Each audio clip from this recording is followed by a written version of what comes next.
ठीक है शहजादे।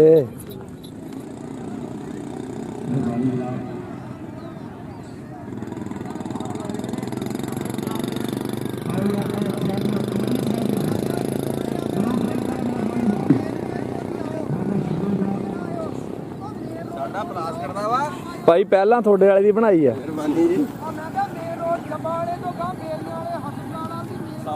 वालेकुम सलाम जनाब।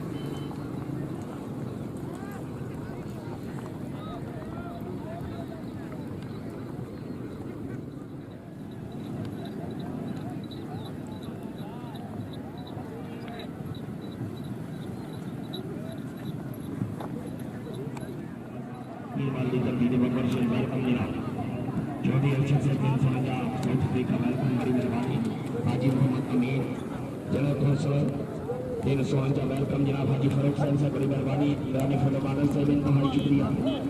सूफी मोहम्मद अशरफ गिल से वेलकम जनाब अच्छे अच्छे बनाने बहुत ज़्यादा शुक्रिया मेहरबानी।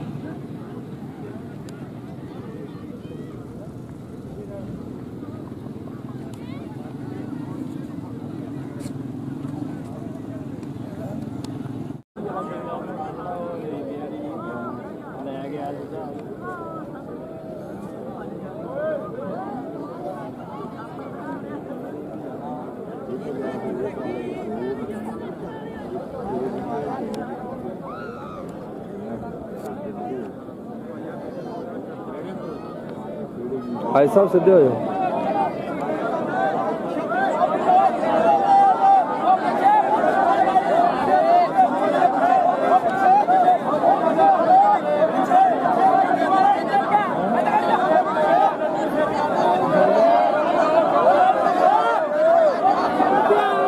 भाई साहब माड़ा पीछे हो जाओ, इधर पीछे